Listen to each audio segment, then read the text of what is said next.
Hi everybody, and welcome to our show. 7,000 people will die in the United States this year waiting for a transplant. Denver Police Detective Ed David was in desperate need of a kidney transplant. He was diagnosed with polycystic disease, which was shutting down his kidneys. And then in the last, I guess, 3 years, it really started to progress heavily, and that's when things started to go downhill. So basically I went from stage 2 kidney failure to stage 4 kidney failure in just a matter of months. So at that point the doctor said, you need to be put on the list, organ donor list. And then of course hopelessness sets in. It's like, great, nobody out there can give me a kidney. I was getting scared. So I contacted Danny and I kind of gave him an update, knowing that Danny was our wellness guru with the department.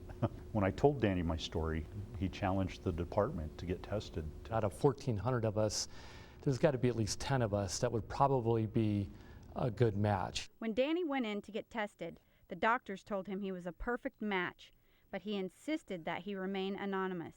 Right before the surgery, Danny decided to tell Ed that he was the donor. And that's when Danny said, I can't do this anymore. He says, I got to tell you, it's me.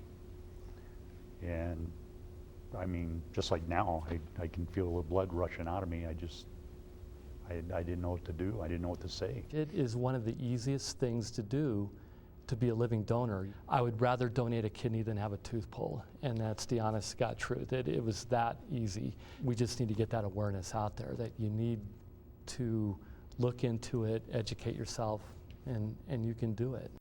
Steve Farber, founder of the American Transplant Foundation, joins us today. Thank you for being here, Steve. Christine, it's a pleasure to be here.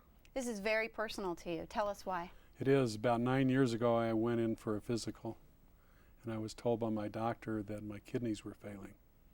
And it was the result of a childhood disease that I had. And I needed to find somebody to either transplant, give me an organ, or to go on the list. And I did go on the list. My children went and got checked. My oldest son, Greg, was a perfect match. And you, like Ed, you didn't want to go on dialysis. I did not. I talked to the doctors that had the dialysis clinics, and my best possibility was to get the transplant and get it soon. And it's hard for people to work. You're an active attorney. You're doing dialysis all day. It doesn't work. Well, that's why I didn't do it, and I got the good news that my son was a perfect match. So as a result of that, you wrote on the list, you created the American Transplant Foundation. I made a commitment that if I survived this ordeal, that I would create a foundation so we'd be able to reach out and help other people going through a similar type situation. And in fact, I survived the ordeal, created the foundation, and wrote the book On the List. The book, actually, I was told by Danny Vieth, the officer that we just heard from, how the book really influenced him to go ahead and become an organ donor. We want to influence other people. How can they get a hold of your foundation? They can go to the website AmericanTransplantFoundation.org, and it has all the information needed, whether they want to make a contribution or they are considering being a living donor. Okay, great, Steve. So if people want to get involved, they can go to your website, they can call, they can be a donor, they can get more information if they actually need a transplant.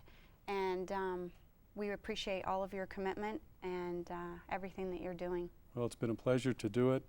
We've touched so many lives since we have. Thank you. I'm honored to have done that. Thank you, Steve.